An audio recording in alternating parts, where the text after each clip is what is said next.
Gracias a Fernando y a Loris por la presentación. Veo que no estamos muchos y no me importa nada, me parece fenomenal.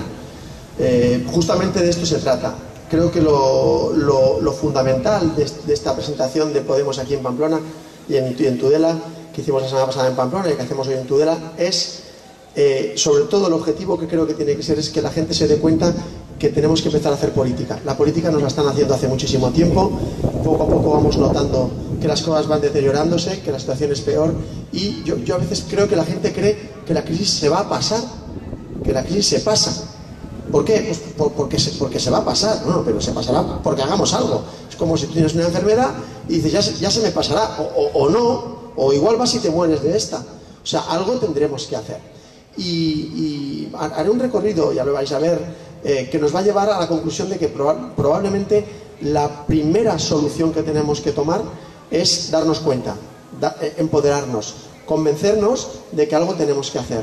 O sea, dejar el Candy Crush Saga, decía el otro día, y el apalabrados del móvil, y levantarse del sofá y entender que cada uno en la medida de lo que pueda tenemos que empezar a actuar.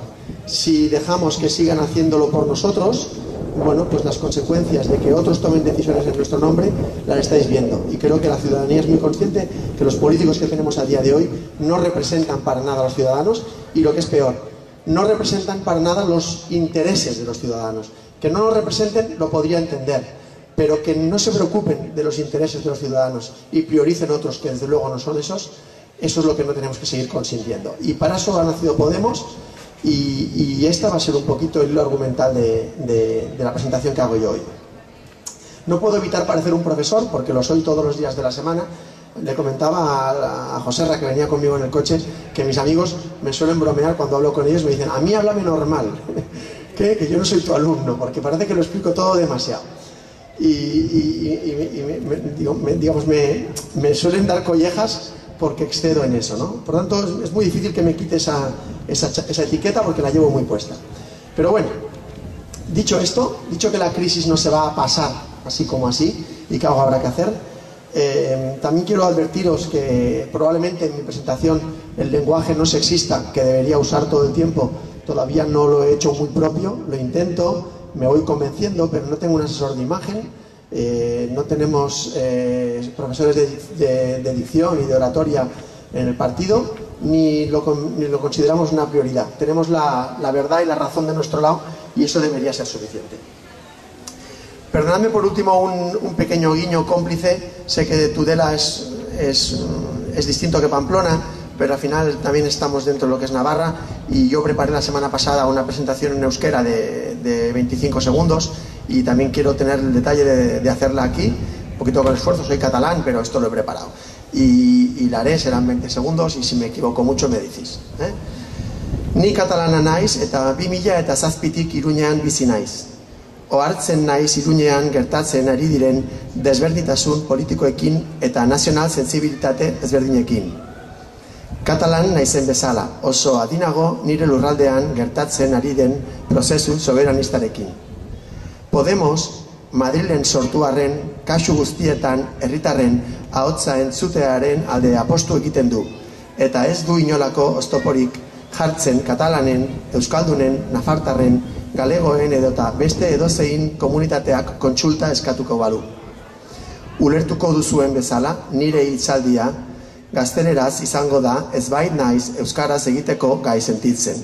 Euskaraz egitea nire nahia izan arren, ona hemen nire hitz zintzo hauek, zuenganako konplizitatea adierazteko. Eskerrik asko.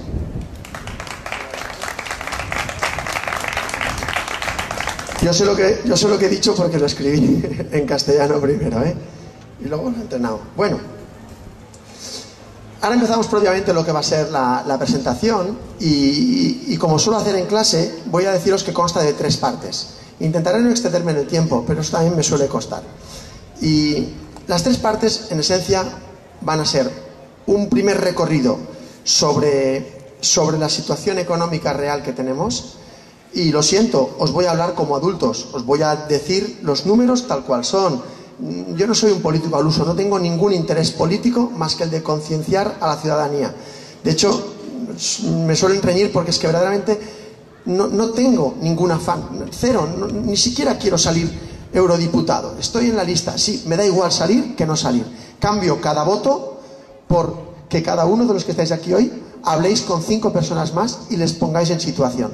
Es mucho más importante que la ciudadanía tome conciencia que el resultado que pueda sacar Podemos en estas elecciones. No es un recorrido a corto plazo, es un proceso a largo plazo de convencer a los ciudadanos que hay que actuar.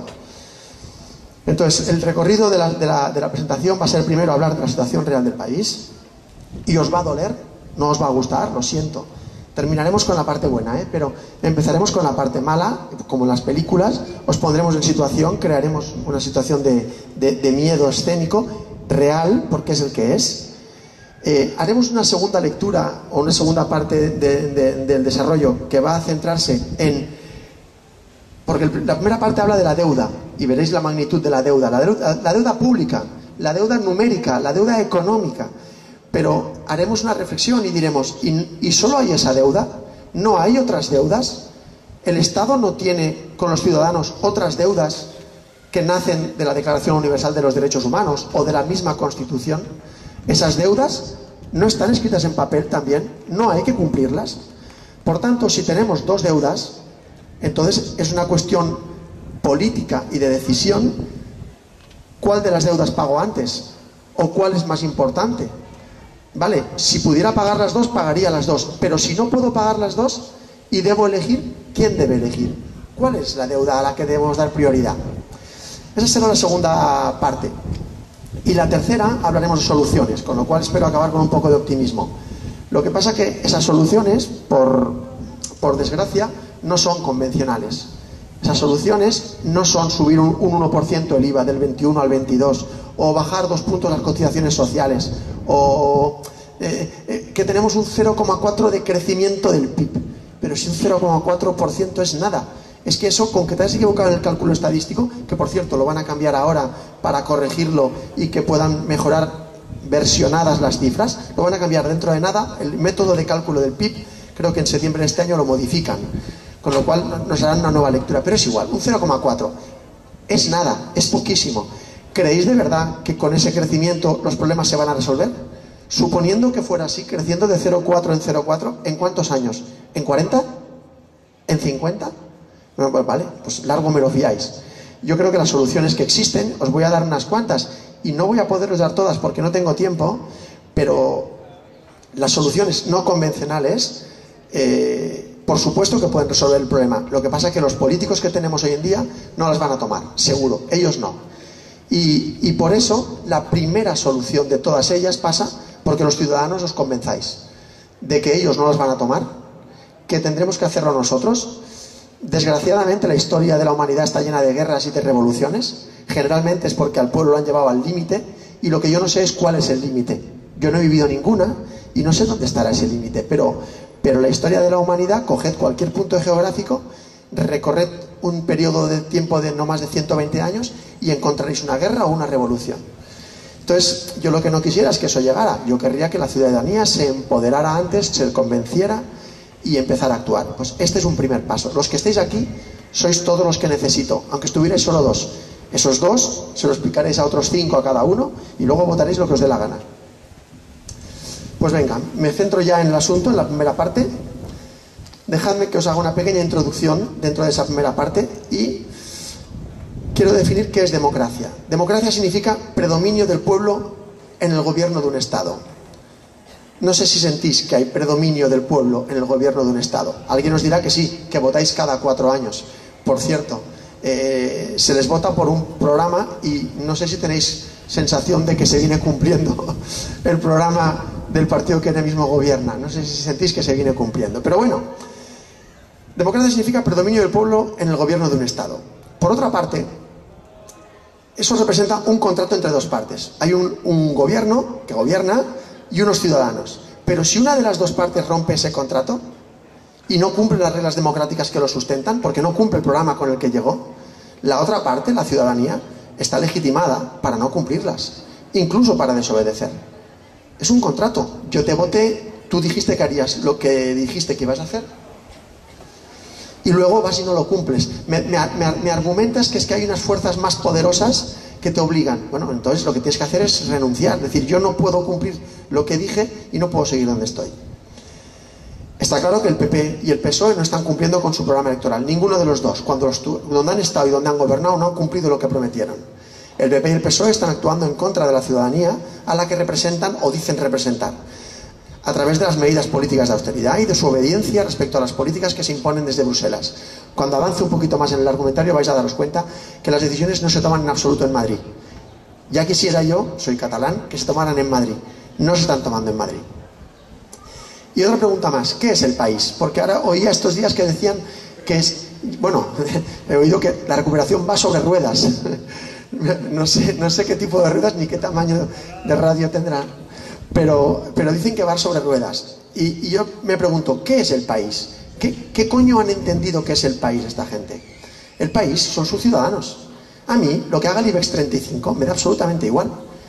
Os lo explico. El IBEX 35, si sube, significa literalmente que las expectativas de beneficios de las 35 empresas más importantes del país han mejorado. Y por eso sube su cotización en bolsa. Y de los que estáis aquí, ¿en cuánto os mejora vuestra vida si las expectativas de beneficios de Zara o de Inditex mejoran? Perdonad, hago una lectura más profunda. Que las expectativas de beneficios de Inditex mejoren significa que probablemente los salarios de las dependientes de Zara van a bajar. Y los beneficios de Inditex van a mejorar y por tanto la cotización mejora. Eso no es mejorar el país. El país mejora cuando mejora la vida de sus ciudadanos. Y creo que todos los que estáis y los que no están por aquí cerca tienen a un familiar que está en el paro, tienen a una persona mayor que necesita ayuda y no la tiene, unas pensiones congeladas, unos hijos de 0 a 3 años que no tienen sitio donde llevarles, tienen que buscarse la vida para conciliar la vida personal y familiar. Esos son los que trabajan. Es decir, yo creo que la ciudadanía nota que su vida no está mejorando. Eso es el país. Incluso dice que está aumentando la creación de empleo. Bueno, eso... yo los 5 días de Semana Santa los dediqué a destripar las cifras del Estado. Me las miré todas. No salí de casa en 5 días, solo a comprar el pan. Y volvía, desayunaba, comía, cenaba y no creo que me quitaba el pijama. Bueno, si yo despido a una persona que trabaja 40 horas y contrato a 2 que trabajan 15, el paro ha disminuido, porque ahora trabajan 2 y antes trabajaba 1. Sí, pero hay un dato más fiable. Yo me fui a mirar la recaudación de la Seguridad Social. Y la recaudación de la Seguridad Social no aumenta. Eso significa que si hay más trabajo, desde luego es mucho más precario. Y si cambio una persona de 40 horas por 2 de 15, se cotizan 30 horas. Por cierto, la cotización es lo que te da derecho a ti a tener pensión. Con lo cual, si cotizas por 15 horas, cobrarás pensión a proporción de lo que has cotizado. Así que no solamente es pan para hoy, hambre para mañana, no, es hambre para hoy y hambre para mañana. El ser humano, por suerte, es muy optimista por naturaleza y siempre piensa que las cosas se arreglarán de un modo u otro y que no siempre va a ser así. Probablemente tengamos razón, pero desde luego es más sensato preocuparse, en el sentido que yo interpreto de la palabra preocuparse. Preocuparse es ocuparse antes de que las cosas ocurran. Preocuparse. Creo que nos debemos preocupar y mucho. Y eso es lo que estoy pidiendo que hagáis. Que os preocupéis y que convenzáis y expliquéis a más gente lo que hoy pueda explicaros yo buenamente. Y que estéis muy atentos, que seáis combativos, que os levantéis del sofá. Bueno, pues ahora ya entro en lo que son los datos. Os he dicho que os iba a hablar como adultos, por tanto os voy a decir 4 números. Sé que los números son muy desagradables, pero yo soy economista y yo, si no los tengo delante, me siento... Cuando la gente me viene a pedir consejo, le digo, sí, pero dame los números. Dice, no, más o menos. Digo, no, más o menos no, dame los números. No, pero aproximadamente, digo, ya, los números. Y cuando yo vea los números, empezaré a tener una opinión. Los números están para saber la magnitud del problema. Pues yo os voy a contar la magnitud del problema que tenéis. El año pasado el Estado recaudó 386.000 millones y gastó 458.000. Ya sé que alguno ya ha desconectado. Lo voy a hacer más fácil. Recaudó 386.000, pero vamos a quedarnos. 386 y gastó 458. Esos son unos 70.000 millones de gasto por encima de lo que se recauda. Pero es que el año pasado ya hubo reducción del déficit. Quiere decir que Solo gastamos 72.000 millones más gracias a que habíamos aplicado muchos recortes, con un coste social que ya lo visteis en las calles. Ya visteis los movimientos, las quejas, la cantidad de sufrimiento que se está trasladando. Bueno, pues con todo eso, el déficit fue de 72.000 millones. Alguno dirá, alguno que le suena, alguno que preste un poco de atención, dirá, bueno, eso es un 6, un 7% de déficit. No, joder, no es un 6, un 7% de déficit. Lo siento por los vecinos. No es un 6, un 7% de déficit. Si tú gastas 72.000 por encima de los 386 que has recaudado, eso es un 18% de déficit. El Estado viene gastando cada año, el último en concreto, el 18% de más de lo que recauda. Como si en tu casa recaudas 100 y gastas 118. Después de aplicar recortes. Después de aplicar muchos recortes. Bueno, pues ese año has recaudado 100, has gastado 118. Y diréis, entonces, ¿por qué dicen que hay un 6% de déficit? Sí, es que los 72.000 millones que han gastado de más, en vez de dividirlos entre los ingresos, que son 386, que es lo que haría yo en mi casa, los dividen entre el PIB, que es otro número que está por allí, flotando, que es un número grandote, y claro, como es un número grandote, 72.000 entre el número grandote no es tanto porcentaje, ya, pero tú en tu casa y yo en la mía, lo que comparamos son mis ingresos con mis gastos. Y los números son esos, 386, 450 y pico. Diréis, bueno, este habrá sido un año malo. No, este ha sido el mejor de los últimos 5. Los años anteriores, el déficit, en el cálculo, tal y como yo os lo presento, es decir, en cuánto superaban los gastos a los ingresos, los años anteriores el déficit fue del 28%, no del 18, del 28%, del 26%, del 26% y del 31%. Es decir, este Estado recurrentemente gasta un 25, un 20, un 30% más de lo que recauda. Y esto solo tiene 2 soluciones, 3. Recaudar más, gastar menos o vender. Como el que está atrapado por deudas y vende las joyas de la abuela, la raqueta de tenis que ya no utiliza, el patinete del crío, pues bueno, nada, a la casa de empeño. Ir vendiendo. Bueno, las 3 medidas las intenta hacer este gobierno, pero siempre convencional.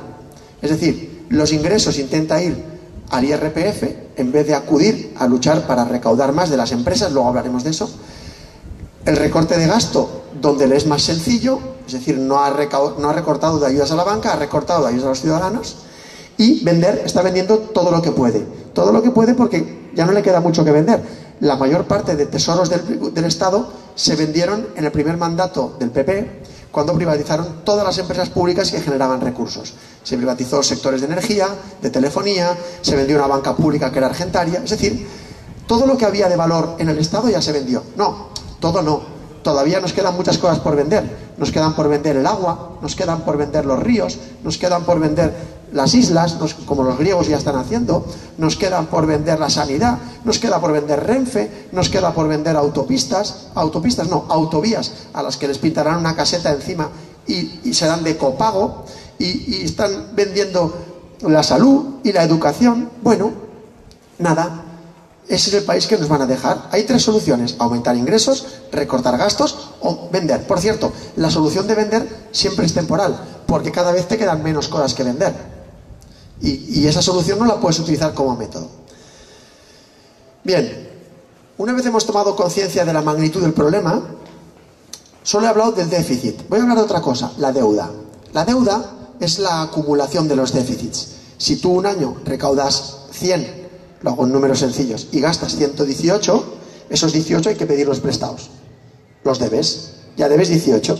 La deuda pública es de 18, este primer año igual que el déficit.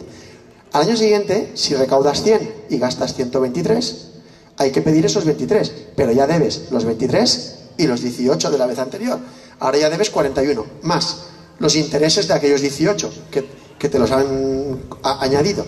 Aunque en realidad hago un poco de trampa aquí, porque se incorporan dentro de los 23 de gasto. O sea, dentro de la partida de gastos ya están metidos los intereses. Pero bueno, ya deberíamos 41. Al año siguiente, si se recaudan 100 y se gastan 117, hay que pedir los prestados. 41 y 17, ya debes 58. Es decir, el problema del déficit no es tan grave como el de la acumulación de déficits. Porque Cualquiera en su casa, un mes puede decidir gastar más de lo que recauda. Me quiero ir de vacaciones. Bueno, pues este mes tiro la casa por la ventana y los 11 meses siguientes cuido lo que recaudo y lo que gasto y voy compensando. Pero nuestro Estado está montado en un sistema en que, tal como vamos, cada año recurrentemente gastamos más de lo que ingresamos. Y el problema ya no es el déficit, es la deuda. La deuda ahora ya es de 960.000 millones. Dejadme que voy a coger otra cifra anterior, no voy a decir muchas más. Os recordaba que los ingresos del Estado eran 386 y la deuda acumulada 980.000. Es decir, que si durante 3 años enteros el Estado recaudara todo, y no gastara ni un euro, ni uno, es decir, no pagara ni a un médico, ni a un juez, ni a un profesor, ni una bala, ni una cámara de fotomatón para hacerte una multa en la autopista, nada.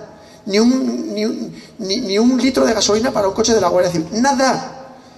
Bueno, pues 3 años enteros tendría que estar el Estado para pagar todo lo que debe. Obviamente eso es impensable. Vamos a ponernos muy optimistas, que el Estado consiguiera recortar 72.000 millones de gasto más el año que viene, es decir, que bajara de los 458 a 385. Con lo cual los ingresos fueran 386 y los gastos 385. Pero un recorte de 72.000 millones más, quiero verlo yo cómo lo digiere la sociedad, ¿eh?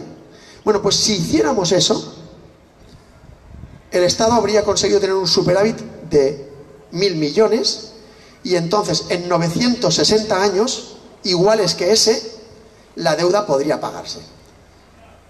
¿Os habéis quedado con la magnitud del problema? Es decir, si recortamos un 20% los gastos del Estado el año que viene, y no un año, sino todos los años de nuestra vida, de aquí en adelante, en 960 años la deuda del Estado estará pagada. Yo por suerte me voy a ir antes, pues, bueno, voy a morir, pero claro, ¿qué futuro estamos dejando a los que vengan detrás? Luego os voy a asustar más. Luego hablaremos del fondo de reserva de las pensiones o hablaré del fondo de garantía de depósitos. Hay un bar ahí enfrente, por si alguno tiene que ir corriendo al baño, que lo sepáis, ¿eh? No os asustéis mucho, aunque acabaremos con soluciones, ¿eh? Soluciones no convencionales. Bueno, pues dentro de esa deuda que os estoy explicando, creo que es importante hablar de una partida importante de deuda. Una muy sencilla de entender: 60.000 millones. De los 960.000, 60.000 es la ayuda directa al sistema financiero español. Esos, así como los oís, 60.000 se han añadido a la deuda pública porque había que rescatar el sistema financiero. Que, por cierto, suelen decir que había que rescatarlo porque es la sangre que hace circular el sistema y que si se colapsa el sistema financiero, entonces se paraliza la economía. Coño. O sea que es muy importante el sistema financiero. Sí, es vital. Y hay que salvarlo. Bueno, vale. Bien, lo salvamos. Pero ¿qué te parece si lo convertimos en público? Es decir, si tan importante es como lo es el agua, o como lo es la sanidad, o como lo es la educación, hagamos una banca pública. O sea, no solamente ayudemos a salvarla, no, salvémosla del todo, hagámosla pública. Porque está claro que habiendo sido privada, no ha sido bien gestionada. Pues hagámosla pública, con controles públicos, y que se dedique a hacer circular la sangre de la economía. Si ya la había una banca pública, ¿por qué ha desaparecido? Bueno, pues vamos a hablar de esa deuda. Esa parte de la deuda que proviene de la ayuda al sistema financiero. Lo peor es que creéis, o habréis oído, que son 60.000 millones. Y ahora, lo siento, os voy a acojonar. No han sido 60.000. Además de eso, ha habido una conversión de participaciones preferentes en capital. El Estado tenía préstamos hechos a determinadas entidades financieras y, como no los va a cobrar, ha decidido, tiene dos opciones. Una, o reconozco que no los voy a cobrar y quedo fatal, o digo que me convierto en accionista, convierto el préstamo en inversión, que tampoco lo voy a cobrar, pero por lo menos digo que soy accionista, que tengo unas acciones que no valen nada y así disimulo. Eso no lo consideran ayuda directa porque de momento pasa desapercibida. Se sabrá cuando se constate que esas acciones no valen nada. Pero es que hay otra cosa más, hay otros 28.000 millones de los que no os han hablado, son palabras todas muy raras, yo os explicaré buenamente. Se llama esquema de protección de activos. Y esos 28.000 millones más, además de los... Empezó por los 60, ¿eh? El que quiera que vaya sumando, si no, al final os haré yo la suma. Pues esos 28.000 millones en el esquema de protección de activos es que el Estado ha dicho a los bancos, mira, cuando una empresa gana dinero, paga impuestos. Cuando una empresa pierde dinero, no paga. Pero eso en Europa decían, ya, pero ¿y si luego no ganan? Ese dinero no lo van a recuperar nunca. Y el Estado, para darles más solvencia a esas entidades financieras, ha dicho lo siguiente, no, esquema de protección de activos. Y dice, si esos bancos no ganan dinero suficiente para aprovechar el ahorro fiscal al que tienen derecho por haber perdido, si no ganan dinero y no pueden aprovecharse ese ahorro fiscal, el Estado pondrá el dinero directamente. Es decir, o se lo ahorran en impuestos o lo pondremos. De momento no consta, porque no consta que lo hayamos puesto. Pero todo banco que acabe no ganando dinero suficiente, el Estado tendrá que inyectar esos 28.000 porque ya ha firmado el esquema de protección de activos. Así que igual no lo estáis viendo hoy, pero nos lo encontraremos en el camino. Bueno, hay una solución, que esos bancos ganen dinero. Y de eso se ocupa el propio Estado, de legislar para favorecer que esas entidades financieras ganen dinero. Por cierto, ¿a costa de quién? ¿A costa de quién ganan dinero esas entidades financieras? Hay dos vías, una, o de los ciudadanos como usuarios, o otra más sencilla de la que hablaremos después. El Banco Central Europeo le presta dinero a los bancos al 0,25 y esos bancos le prestan dinero al Estado, que está endeudado hasta las cejas, al 3%. Ahora está fenomenal, al 3%. Con lo cual, las entidades financieras están ganando un 2,75% de interés sobre la cantidad de dinero que le tienen prestado al Estado. Así van a ganar dinero, ese negocio también lo sé hacer yo. El Banco Central Europeo me deja a mí al 0,25, tengo controlado quién me presta y tengo controlado a quién prestar. Y me llevo una diferencia de 2,75 puntos sobre 300.000 o 350.000 millones que hoy en día los bancos le están dejando al Estado español. Es que tiene cojones.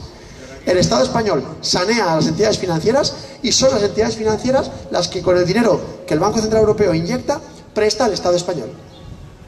Con lo cual, probablemente acaben ganando dinero, del cual no tributarán porque tienen el esquema de protección de activos. Y más vale que sea así, porque si no ocurre, el Estado se ha comprometido a inyectar los 28.000 millones adicionales. No he terminado. El Estado ha adquirido activos de entidades, activos tóxicos, basura inmobiliaria que tenían entidades financieras, las ha adquirido el Estado por 71.000 millones más. Eso no consta como una ayuda porque aparentemente el Estado ha comprado eso porque le parecía una buena inversión. Y por tanto, de momento, hasta que no veamos a cuánto lo vende el Estado, no sabremos si ha sido una buena o una mala inversión.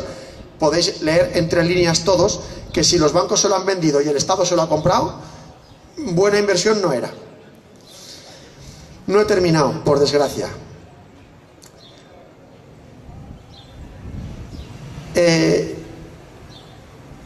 Las entidades financieras han emitido deuda, porque también están quebradas, y se han endeudado con otros países o con acreedores cualesquiera. Pero como esos prestamistas de las entidades financieras no tenían confianza en que las entidades financieras les pudieran devolver el dinero, el Estado ha avalado emisiones de deuda de las entidades financieras por otros 110.000 millones. Confiemos en que devuelvan el dinero, pero si no lo devuelven, el Estado está como avalista por otros 110.000. Os vuelvo a recordar la cifra clave, la deuda pública es de 960. Y lo que voy sumando, me voy a acercar a 400.000 millones adicionales. No sé si sois conscientes de la magnitud de las cifras. Os voy a dar otra mala noticia. No, hoy es sábado, los bancos están cerrados, por tanto, espero que no haya una estampida ahora. El Fondo de Garantía de Depósitos, lo siento, os hablo como a adultos. Ni hay un fondo, ni hay ninguna garantía, ni creo que haya ningún depósito. Lo siento, lo siento. No me lo invento yo. Meteros en internet, buscad la página del Fondo de Garantía de Depósitos, consultad el balance, el que sepa un poquito, pero si no, ya os lo digo yo. Para ver el patrimonio de cualquier empresa hay que ir a mirar arriba a la derecha. En el balance, que tiene dos lados, vosotros mirad arriba a la derecha. Me habéis visto que muevo esta mano porque ya mentalmente estoy girado. Arriba a la derecha. Y veréis que está quebrado. significa que el Fondo de Garantía de Depósitos no tiene ningunos depósitos con los que garantizar ningún fondo. Y dices, hostia, ¿cómo os lo cuento? No pasa nada. El Estado está avalando los 795.000 millones que debería tener el Fondo de Garantía de Depósitos. Y si Mario Draghi tiene a bien, pues harán billetes. O no, no lo sé. Con lo cual alguno dirá, pues hago corriendo hacia mi banco. Hombre, no, en teoría, imagino que salvo que quieran la revolución mañana mismo por la mañana, intentarán que primero pierdan dinero los accionistas, que es lo que deberían haber hecho desde un principio, que luego pierdan dinero los bonistas o los obligacionistas, es decir, gente que compra con un poco de riesgo. De hecho, por eso a los preferentistas les hacen perder, porque aunque ellos no lo sabían, y ahí lo que hay es una estafa, ellos se convirtieron en accionistas. Y por tanto, sí, claro, en ley les toca perder dinero. Lo que tienen que acudir es cómo yo compré ese producto y quién me engañó. Bueno, no sé si os ha asustado lo suficiente. Tengo un par de medidas más y os he hablado de una que para mí era muy dolorosa, que era el funcionamiento del Banco Central Europeo. Vuelvo a explicarla porque luego cuando hablemos de las soluciones veréis que me retomo esa opción. El Banco Central Europeo es la patronal de los bancos europeos. No es un organismo público, por increíble que parezca. No es un organismo público. Es decir, el dueño de la máquina de hacer billetes no sois vosotros ni son los estados.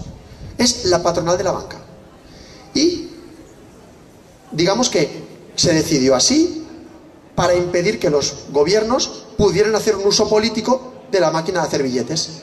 Coño, pues vamos a repensarlo. Igual hay que hacer un uso político de la máquina de hacer billetes, porque mientras no se haga ese uso político, lo que se está haciendo es un uso económico privado, que el Banco Central Europeo presta a entidades privadas al 0,25 para que las entidades privadas presten a los ciudadanos, a vosotros, al 3. Bueno, pues cambiemos las reglas del juego. No es una solución convencional, pero cambiémosla. Que el Banco Central Europeo preste dinero directamente a los estados ante la situación de emergencia en la que nos encontramos. Eso es una decisión política que habrá que tomar, y habrá que tomarla naturalmente en Bruselas, no aquí. Bueno, todo lo que os acabo de contar ha sido articulado a través de varias palabras que ahora os comentaré para que os suenen, pero como veréis están pensadas para que no entendáis una mierda. Están hechas adrede para que no lo entendáis. A mí mismo me cuesta mucho rato leer y leer explicaciones para acabar entendiéndolo y poderlo traducir aquí. Pero esto se ha hecho a través del Fondo de Adquisición de Activos Financieros, el FROB. Estoy diciendo, un segundo, el FROB, que es el Fondo de Reestructuración Ordenada Bancaria. La Sareb, la Sociedad de Activos de no sé qué tal, el ICO, el Tesoro Público y el aval al Fondo de Garantía de Depósitos. Y además ha intervenido desde Europa el MEDE, el mecanismo de esta... Son palabras muy vacías, muy rimbombantes, que al ciudadano no le traducen en su bolsillo lo que está significando. Y como no lo traducen, os lo traduciré yo. Antes os diré que todo esto que se ha venido haciendo no ha resuelto el problema. Lo único que hacen es ganar tiempo. Y confían en que con los años el sector bancario vuelva a generar beneficios para sanear sus cuentas. Si lo hacen, será a costa de los clientes, los consumidores y los ciudadanos. Y si no lo hacen, lo pagará el Estado. O sea, será a costa, otra vez, de los ciudadanos. Esos préstamos que les hizo el Banco Central Europeo a la banca, sabéis que ha habido dos manguerazos, le han llamado manguerazo a la banca. Ha habido dos momentos en que ha habido una inyección de dinero brutal desde el Banco Central Europeo. Bueno, pues ese dinero no lo han devuelto. Y lo único que están haciendo es refinanciar. Exactamente igual que cuando una persona está entrampada en todas las tiendas y ya no sabe a qué carnicería ir, y va cambiando de carnicería porque sabe que no puede pasar por delante de aquella, porque si le ven le van a reclamar. Y a veces lo que hacen es con lo que cobran, pagan el otro lado, pero su deuda sigue creciendo, crece a través del déficit, y ya lo hemos comentado. Bueno, pues traduzco las cifras que os he dado, algunas de ellas, para que las entendáis.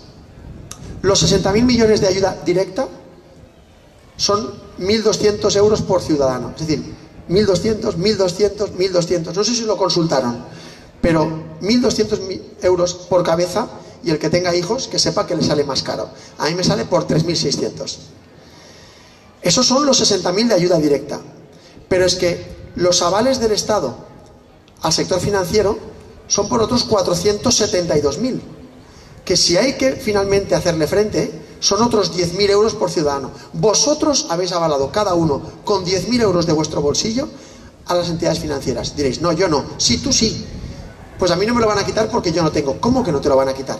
Te lo van a quitar en prestaciones, te lo van a quitar en recortes, te lo van a quitar en la no pensión que no te pagarán, te lo van a quitar en lo que tendrás que pagar de más de medicamentos, o de sanidad, o de educación. Claro que te lo van a quitar. Y la garantía del Fondo de Garantía de Depósitos, que os hablaba, y el esquema de protección de activos, son otros 17.500 euros por ciudadano. Bueno, pues ya llevo contados 27, unos 30.000 euros por ciudadano. Tenéis lo que os queda de vida para pagarlo. Bueno, tomároslo con calma. Un montón de años de miseria. Y lo siento, os hablo como a adultos, os lo he dicho. Si queréis os miento. Pero estos números que os estoy dando están todos sacados, todos, uno tras otro, de páginas del Estado. Del Banco de España, de la Intervención General del Estado, es decir, del Instituto Nacional de Estadística. No he cogido un dato de nada que pueda ser controvertible o discutible. Cojo la información de las páginas oficiales. Bueno, toda esta deuda, ¿a quién se debe? Esencialmente hay dos grandes bloques de acreedores. Uno, las propias entidades financieras. Increíblemente, esto es una pelota. La deuda pública del Estado, los 960.000, se le deben unos 250.000 a entidades financieras españolas, locales, y unos 350.000 al extranjero. Cuando digo al extranjero, puede ser entidades financieras de otros países, o puede ser al FMI, al BCE y a la Unión Europea, es decir, la Troika. La Troika es el principal acreedor. La Troika es el principal acreedor. ¿Y qué ha hecho toda la vida un acreedor? Cuando te presta, te pone condiciones. Y las ha puesto, claro que ha puesto condiciones, todas, un montón de condiciones. Diréis, no, si España no ha necesitado el rescate, no sé si dejar el micro ahora mismo, si alguien cree que España no está rescatada, de verdad, renuncio. Claro que está rescatada. Os voy a dar dos datos clave. Cuando se modifica la Constitución española, el artículo 135, una noche de verano, en una semana, con el acuerdo de PP y PSOE, ¿qué se modificó? El artículo 135. Os invito a que cojáis una Constitución vieja y os metáis en internet y cojáis el artículo en la nueva redacción.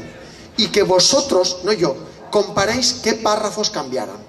Cambiaron dos párrafos. Uno, que suena bastante bien, que dice que el Estado se compromete a no superar los niveles de déficit que se establezcan para un plan de estabilidad. Bien, o sea, joder, me comprometo a no gastar mucho más de lo que recaude. Me parece hasta elegante. Vale. Bueno, otra pregunta es, ¿cómo lo hago? Debería ser recaudando más de donde debo y no recortando gastos. Pero bueno, se comprometieron a no gastar mucho más. Y eso, hasta cierto punto, hasta lo aplaudo. Me parece razonable. En mi vida yo hago lo mismo. Pero cambiaron otro párrafo que no le dieron ninguna publicidad. Y ese era el auténtico párrafo que se nos imponía desde Europa. Dijeron, o cambiáis esto o no se nos rescata. Y se cambió en una semana. Y a toda prisa. Le llaman la regla de oro. La regla de oro para los acreedores, por cierto. Y ese párrafo lo que dice es que la deuda y los intereses de la deuda gozarán de prioridad absoluta ante cualquier otra partida de gasto. Haz lo que te dé la gana, pero la deuda me la pagas y los intereses también. Recorta de donde tengas que recortar. No me toques los huevos. Págame la deuda, págame los intereses. Y tus ciudadanos me dan igual. Y eso se cambió en la Constitución española en una noche de verano sin enterarnos nosotros. Así que no pasa nada. Ya sabéis que no estáis eligiendo a vuestros representantes. Porque si me hubieran preguntado, hubiera dicho, coño, vale, hay que pagar la deuda.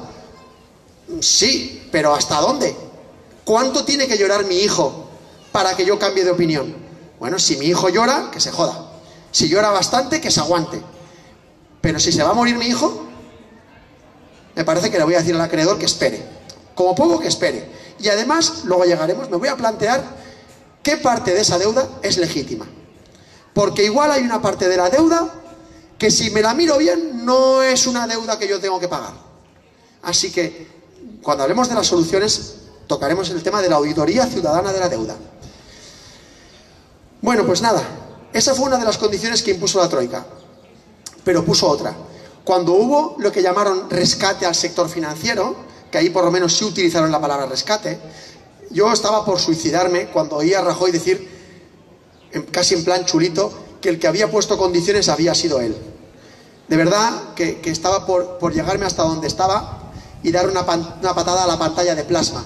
No se la podía dar a él físicamente, pero es que era insultante que dijera que las condiciones las ponía él. Las condiciones las podéis encontrar en internet. Se llama Memorándum de Entendimiento, MOU, en inglés, Memorandum of Understanding. Lo sé pronunciar mejor, ¿eh? Memorandum of Understanding.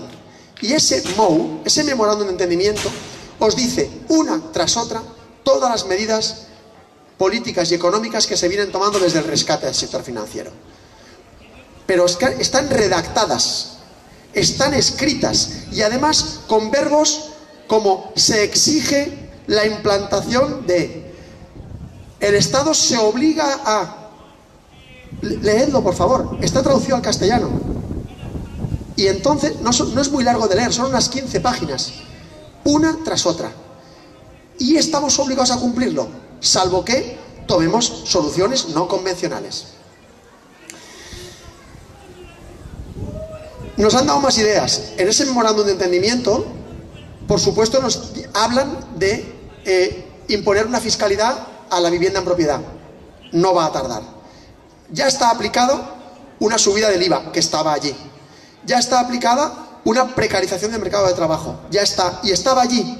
Todo lo que se ha ido aplicando lo podéis leer porque estaba allí. Y lo que os falte por venir, lo podéis también ver porque está allí escrito. En ese memorándum de entendimiento, además, hay unos compromisos del déficit al que el Estado va a llegar. ¿Os acordáis que hemos hablado de 380 y pico, 452, que esto era un 18% en mi cálculo, un 7% según la forma de calcularlo de ellos, porque dividen entre otro número que no es el que cuenta? No, pero es que el año que viene nos hemos comprometido a reducir el déficit y al siguiente a reducirlo sobre la reducción. En teoría, de aquí 3 años vamos a tener un déficit del 2 y pico. Eso significa recortar 50.000 millones más. Es decir, que gastaremos unos 386, recaudaremos unos 386 y gastaremos unos 400.000 pelados. Hay que recortar 50.000 millones de gasto.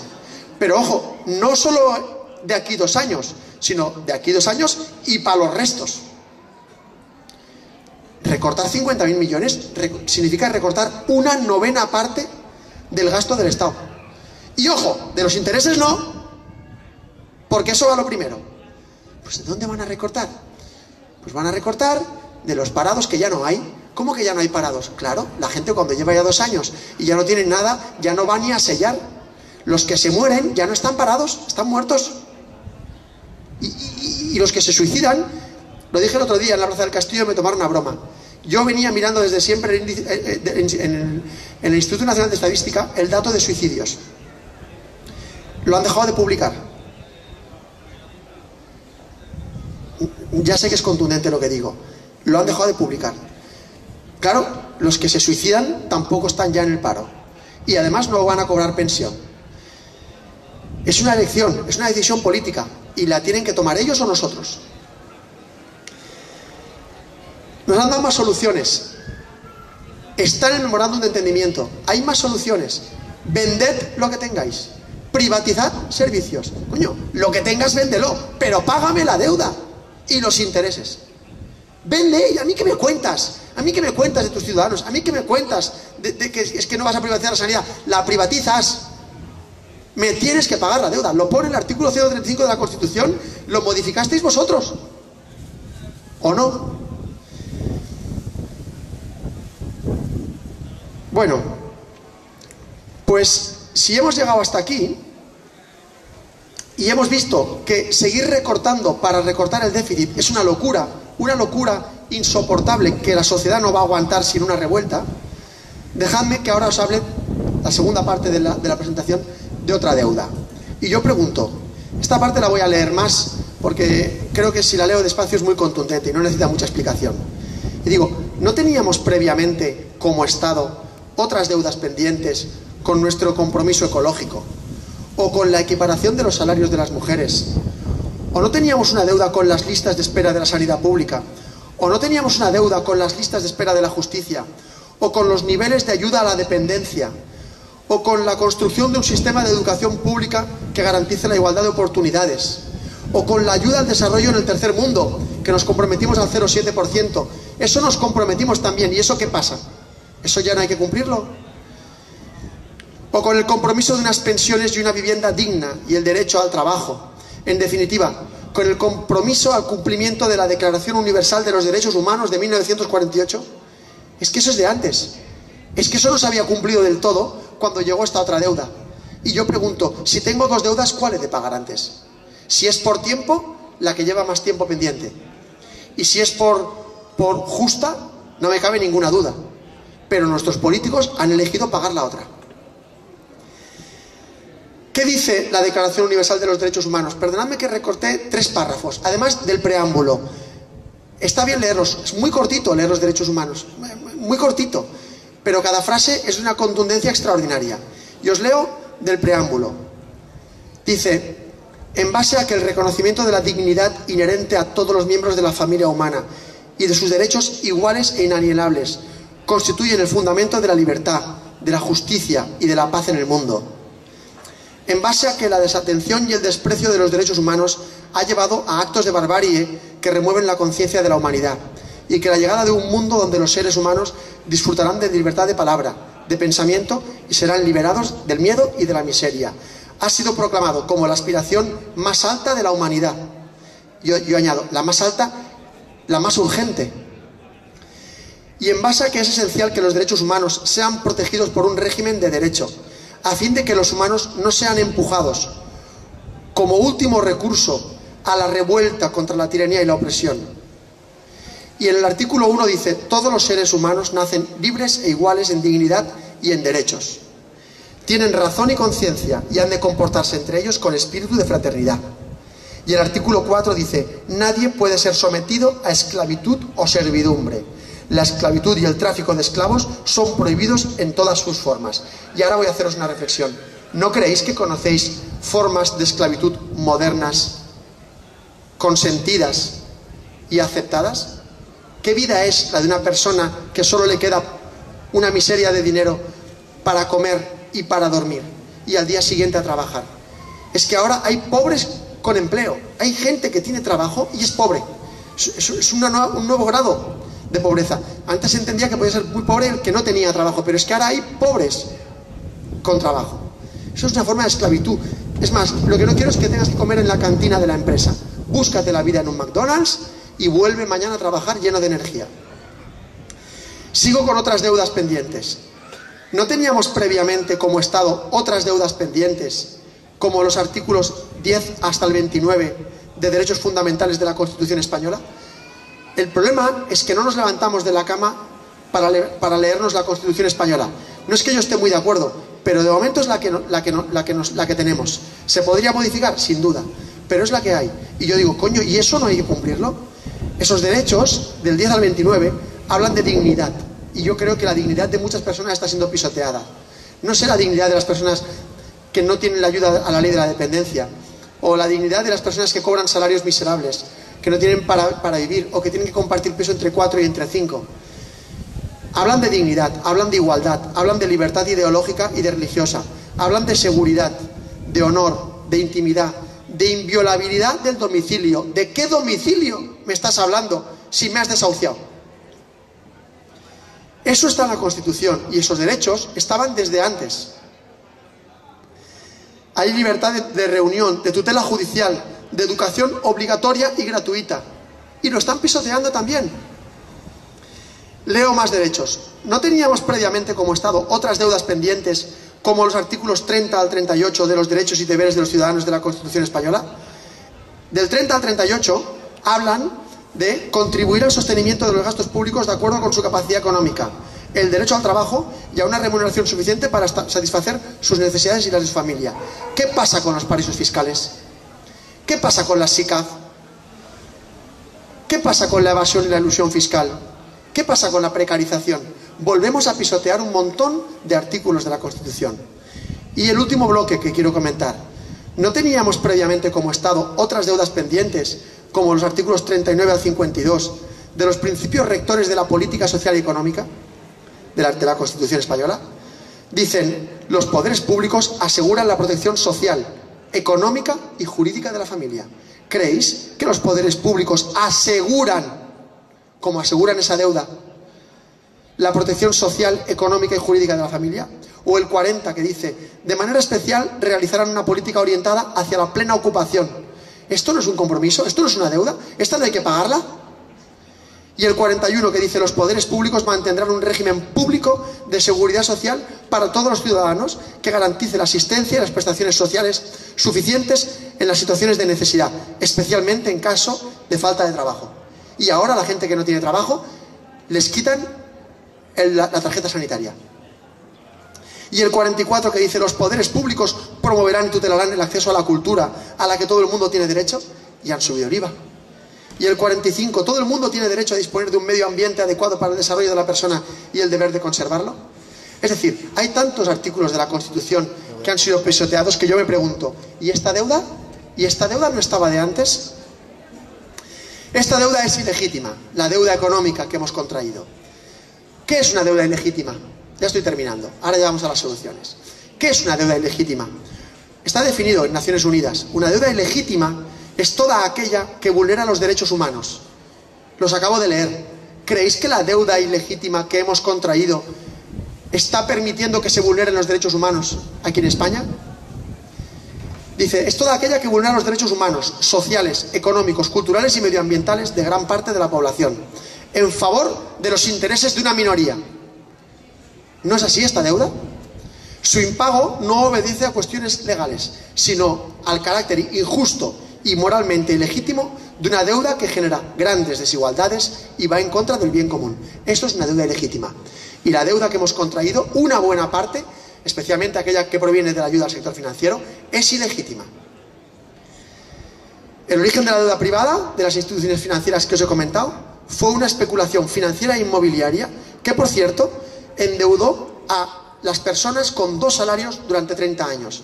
Nos invitaron a comprar un piso que para pagarlo había que estar 30 años trabajando, 2 personas y entregando 1/3 del sueldo. Mi padre, con 6 hijos, compró un piso en 15 años pagando intereses del 18%. ¿A quién beneficiaba que los precios de los pisos subieran? ¿Y hasta dónde podían subir? Podían subir hasta el límite humano laboral.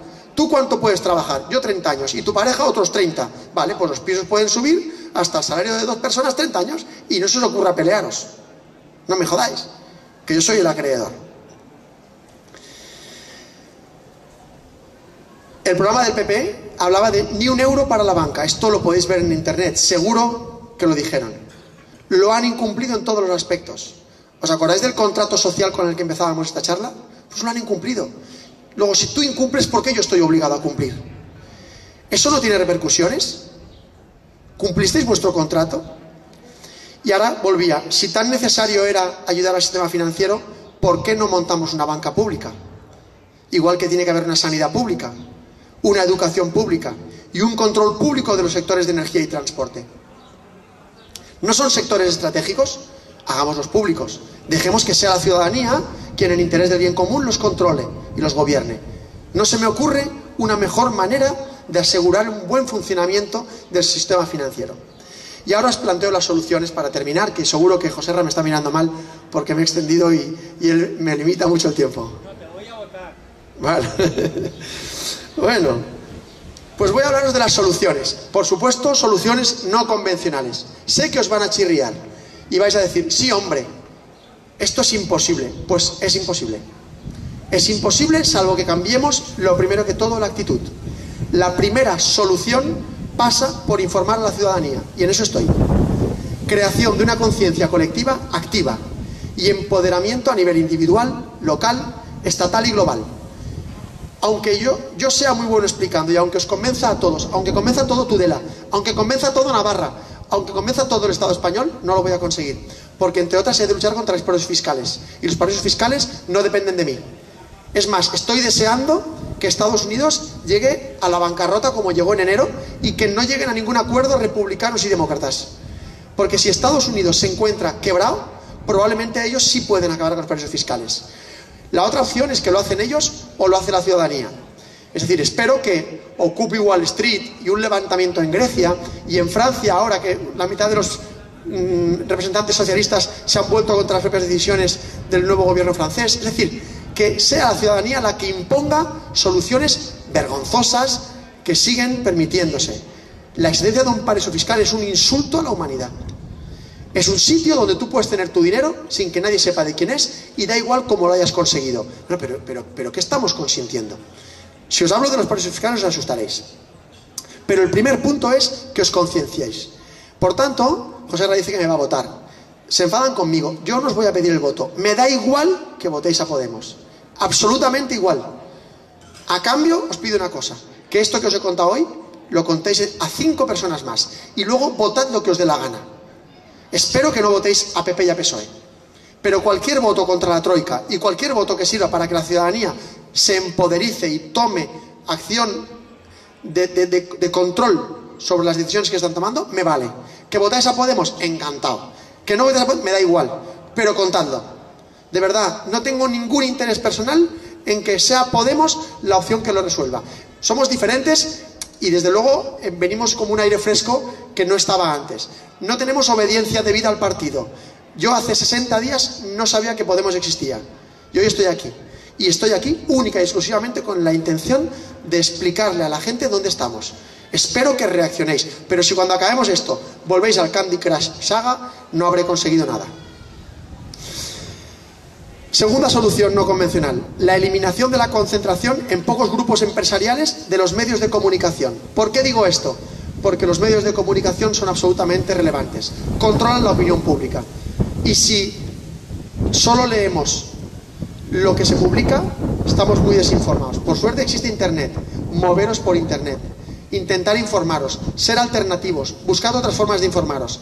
Porque están muy controlados, están en muy pocas manos y acaban siendo, si miráis de quién es cada medio de comunicación, acaban siendo todos propiedad de algunas de las entidades financieras que naturalmente tienen muchísimo interés en que todo esto no se sepa. Con deciros que a Pedro J. Ramírez lo han votado de su periódico. Tercera solución, creación de una banca pública, ya la he explicado. No era tan importante, no era la sangre que hacía circular el dinero y que era fundamental para el sostenimiento de una economía. Hagámosla pública. 4. Auditoría ciudadana de la deuda e impago selectivo y mora selectiva. Yo no digo que haya que impagarla toda. Habrá deuda que habrá que pagar, pero habrá deuda que seguro que no hay que pagar. Y alguna se pagará, pero más tarde. ¿Por qué más tarde? Porque tengo a los niños llorando. Y entre a mis hijos muertos de hambre o la deuda que tengo con un acreedor que necesita eso solamente porque especuló y me prestó al 6,5% porque era muy buen interés porque me cobraba una prima de riesgo, le diré, coño, ¿te acuerdas que me cobrabas una prima de riesgo? ¿Te acuerdas que me cobrabas una prima? ¿Que me cobrabas más porque era muy arriesgado prestarme a mí? ¿No le llamabas prima de riesgo? Tenía razón, campeón, tenía riesgo. Y ahora te vas a esperar, porque antes a mi hijo. Claro, tenía riesgo, ¿te acuerdas? ¿Te acuerdas que me cobraba la prima de riesgo? Tenía riesgo. No, riesgo no quiero que tenga. Cámbiame la Constitución y cúmpleme el memorándum de entendimiento. No jodas, entonces no tienes riesgo. Entonces cóbrame al 1. Más soluciones. Modificación inmediata de los estatutos del Banco Central Europeo para que preste directamente a los estados y deje de tener como función principal el control de la inflación en el 2%. Os explicaré por qué tienen una obsesión con controlar la inflación en el 2%. Ni más ni menos del 2%. Cuando la inflación es mayor del 2%, el acreedor sale perjudicado. Porque si me deja 100 y me cobra 3 de intereses y yo le devuelvo 103 al cabo de un año, pero la inflación ha sido del 5%, se encuentra que al cabo de un año lo que yo le he devuelto no le sirve para comprar ni siquiera lo mismo que se podía haber comprado hace un año, porque le ha subido el precio. Es decir, la inflación en realidad no es un problema para la ciudadanía, porque si te suben el salario y te suben el coste de los productos en la misma proporción, a ti te deja igual. El problema es para el acreedor. El acreedor, la troika, no quiere que la inflación se descontrole. Me diréis, bueno, entonces estarán a favor de la inflación negativa, lo que llaman deflación. Tampoco. Porque si hay deflación, el problema es que la deuda es impagable. Es decir, una inflación del 2 es lo justo para que me puedas pagar todo y los intereses me sean rentables. Ni más ni menos. Por eso el Banco Central Europeo en sus estatutos tiene como condición priorizar el control de la inflación. Bueno, pero ¿de qué estamos hablando? El Banco Central Europeo debería ser una institución europea al servicio de los ciudadanos europeos, cuya prioridad debería ser, primero que todo, procurar el bienestar de los ciudadanos. Si las instituciones públicas sirven para servir a la gente que vive de ellas, no tiene que ser un interés de los acreedores, es un interés de los ciudadanos. Por tanto, modificación inmediata de esos estatutos. Eliminación radical e inmediata de los paraísos fiscales. Voy más allá. Confiscación de las cuentas numeradas hasta su adecuada identificación de los titulares. Es más, no quiero coger el dinero sin más. Quiero que vengan y se identifiquen. Y le preguntaré cómo ha conseguido ese dinero. Si ese dinero tiene un origen ilegal, inmoral, o tráfico de droga, o tráfico de armas, o corrupción política, primero 30 años en la cárcel. Y cuando salgas, vuelves a pasar por aquí a ver si queda algo de lo tuyo. Y regularización con sanciones fiscales y penales del dinero allí depositado. Hay más soluciones no convencionales. El cobro de impuestos a las empresas que operen en distintos países debe hacerse en proporción a la facturación. No se puede cobrar impuestos a las empresas en proporción a los beneficios. Estáis con el lirio en la mano. Yo he trabajado en una multinacional, en Alstom. Y lo que ocurre es que lo que gana Alstom en España, al acabar el año, llegaban 3 facturas desde Alstom, Francia. ¿De qué importe? Eran 3 facturas exactamente por el importe de los beneficios que había habido Alstom en España. Con lo cual el beneficio final de Alstom en España era 0. ¿Qué paga Alstom en España? El 30% de 0. Joder, 0, no había caído. Con lo cual ya el beneficio está en Francia. Pero desde Francia, luego le viene una factura desde Alstom Luxemburgo. Y al final se tributa donde le da la gana. Las multinacionales te hacen la guerra a través de la transferencia de beneficios. Dejemos de cobrar impuestos sobre los beneficios, cobremos impuestos sobre la facturación. Todo lo que venda McDonald's en España, tributará en España.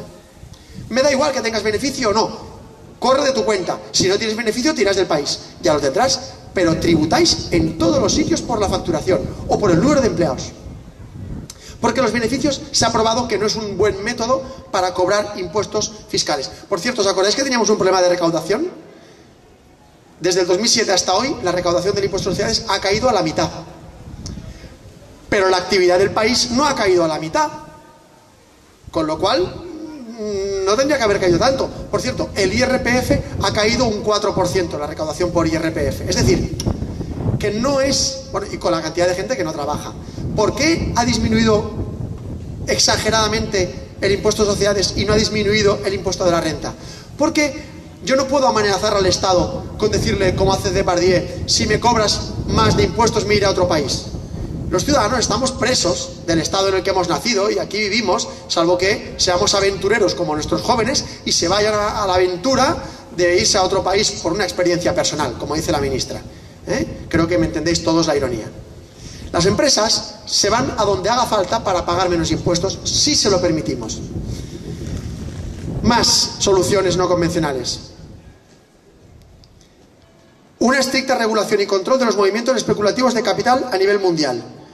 El dinero que se mueve alejado de la economía productiva en el mundo a día de hoy es 80 veces el dinero que responde a movimientos de la economía productiva. Es decir, por cada euro que se mueve comprando o vendiendo algo que físicamente se transporta, se mueven 80 euros en dinero que no hace nada, que va y viene. Bueno, pues no pasa nada, yo te entiendo, te gusta especular, se puede limitar, pero si no lo limito, por lo menos se regula, se controla y naturalmente se establece lo que se llama la tasa Tobin, que es un impuesto al movimiento financiero, al movimiento que no crea empleo, al movimiento que lo único que hace es llevarse el dinero de un sitio para otro para acabar en un paraíso fiscal y no tributar.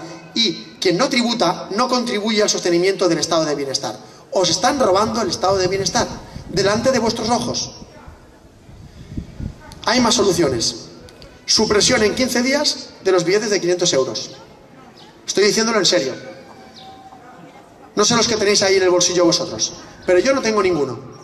Y doy 15 días para cambiar todos los billetes de 500 euros por otros amarillos. 15. Por cierto, lo digo hoy que es sábado, con lo cual el lunes ya han pasado 2. Jódete. Si tienes muchos, espabila. Pero naturalmente, al lado del tío de la ventanilla que te los va a cambiar por los amarillos, habrá un inspector de Hacienda tomando nota. ¿Cuántos cambias tú? Déjame ver tus declaraciones de la renta de los últimos 5 años y explícame cómo es que tienes esa barbaridad de dinero en billetes de 500 euros. La mitad de los billetes de 500 euros de la Unión Europea están en España y no están en las entidades financieras. Están en cajas fuertes. Preguntad en Fichet cuántas cajas fuertes vendieron durante el boom inmobiliario. Coño, ¿por qué lo consentimos? Ese dinero no ha tributado. Si tributase, serían 60 o 70 mil millones más al año de recaudación. Ya no hay déficit. Sí que hay soluciones no convencionales. Subir un 1% el IVA es cargar al que tienes prisionero, al ciudadano de a pie. Hay más soluciones. Un aumento de la plantilla de inspectores fiscales. Hablo de duplicarla o de triplicarla, me da igual. Un inspector fiscal me cuesta 70.000 euros al año. Estoy seguro que si pongo a un tío todo el año a buscar dinero, en un año me lo consigue. Naturalmente, yo le indicaría rápidamente dónde tienen que empezar a buscar. Hoy por hoy, hay un 17 o un 25% de la economía sumergida. Y eso significaría aumentar un 17 o un 25% la recaudación de impuestos. He vuelto a acabar con el déficit. De hecho, ahora ya tengo superávit, entre eso y los billetes de 500 euros. Inversión en la administración de justicia para acelerar las causas, especialmente las de corrupción. No puede ser que se demoren 10 años. Tienen la sensación de impunidad. Y mientras haya sensación de impunidad, otro día había una fotografía del Parlamento Valenciano donde en una sola foto sacaban 25 personas y 17 estaban imputadas. Y siguen allí. Y hasta que no les juzguen de aquí 10 años, pues ya entonces ya veremos si eso. Endurecimiento de las penas por corrupción. Un plan inmediato de rescate ciudadano. Esto es prioritario.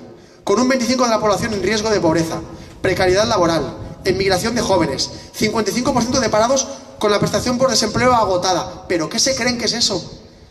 Más de la mitad de los parados ya no tienen ningún tipo de ayuda. ¿Qué están esperando? ¿La revolución? Llegará. Pero como dije el otro día, en Francia se habla de la revolución de 1789. Pero a mí mi profesora de historia me explicó muy bien que lo importante no fue el 14 de julio de 1789. Fueron los 20 años anteriores de hambruna que acabaron llevando en que un día la gente no pudo más. Y yo tengo una frase, dice, cuando un bosque arde, la gente se preocupa que lo ha hecho arder. Buscan la cerilla. No. Cuando un bosque arde es porque está seco. Y cuando está seco, da igual que sea una cerilla, un vidrio roto, un fuego mal apagado, es que estaba seco, el bosque estaba deseando arder. Yo espero que no lleguemos hasta ahí. España ha bajado del puesto 8º al 14º en Producto Interior Bruto. Aumentan los afiliados a la Seguridad Social, pero baja la recaudación. Lo que os decía, aumentan los afiliados, dicen que están aumentando, pero la recaudación baja, naturalmente. Son todo salarios precarios. Todo el mundo sabe qué tipo de contratación está ofreciendo. La Seguridad Social se come el fondo de reservas. Os he dicho que os hablaría un segundo de eso. Pero ojalá las hubiera. Dicen que ahora quedan unos 50.000 millones en el fondo de reservas. Por cierto, se lo va comiendo de 10.000 en 10.000. En 5 años ya no habrá fondo de reserva. Y por cierto, los jóvenes se están marchando a trabajar fuera. Los que están aquí, hay poco trabajo. Y la curva poblacional, si la veis, os vais a asustar. No sé quién va a mantener nuestras pensiones. Pero os digo más, tampoco hay que preocuparse porque el dinero ya no está. ¿Dónde está todo el dinero de la Seguridad Social de fondo de reserva? Invertido en deuda pública española. Con lo cual, si el Estado debe 960.000 y cada año lo que consigue sirve para seguir respirando, obviamente no tiene en ningún sitio los 50.000 de la Seguridad Social. Los tiene gastados también. No están en una cajita como esa hucha que tenemos nosotros allí. Voy a las últimas soluciones. Limitación al patrimonio de una persona o grupo familiar. Aparecer en la revista Forbes es aparecer en una lista de indignidad humana. ¿Qué hace un tío en la revista Forbes siendo el número 1 o el número 2 de la revista Forbes? Si tú no puedes gastar ese dinero ni en esta vida ni en 1000 vidas más, eres un desgraciado.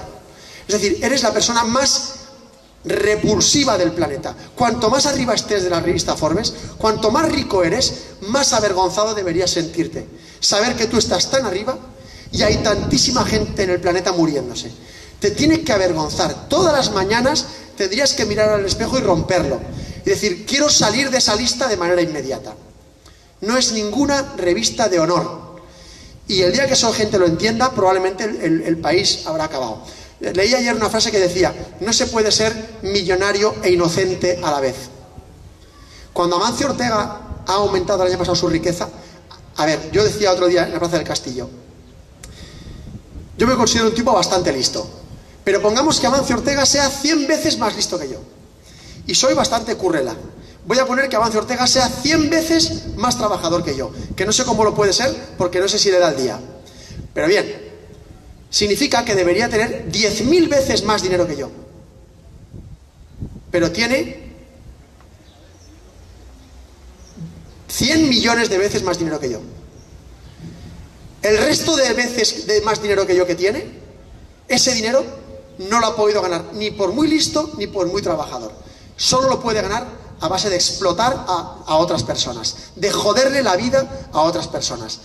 Amancio Ortega, el año que viene intenta, en vez de estar el tercero, intenta estar el octavo. Súbele 100 euros a cada dependiente de Zara, harás muy felices a un montón de personas, incluso permitirás que alguna de ellas se anime a casarse y a tener hijos. Y tú habrás bajado del tercer al octavo puesto. Si tu vida no habrá cambiado, podrás gastar lo mismo, porque no tienes más que una cabeza, una boca, un pito y un culo. No te sirve el resto del dinero. Bueno, pues ya terminando. Un cambio de modelo productivo orientado a la economía real, al servicio de las personas y no del capital, asumiendo los límites materiales del planeta. Esto me lleva a que cuando dicen que estamos creciendo un 0,4%, lo venía discutiendo con José en el coche. A mí me da igual el crecimiento, si yo quiero que no crezcamos. Si es que el planeta no puede crecer. ¿Os imagináis que en China y en India tuvieran un nivel de consumo como tienen en Estados Unidos? El planeta lo hemos reventado. El planeta no es sostenible con crecimiento. Si no se trata de crecer, se trata de repartir. Las soluciones, claro que existen. No es crecer. ¿Un 0,4? No, se trata de repartir. La solución pasa una y otra vez por repartir. Por eso yo solo no puedo. Necesitamos que la ciudadanía se empoderice, tome conciencia, explique esto que hemos contado aquí hoy, lo haga saber a más gente, y cuando seamos una masa crítica, cuando seamos suficientes, creo que entonces estaremos un poquito más cerca.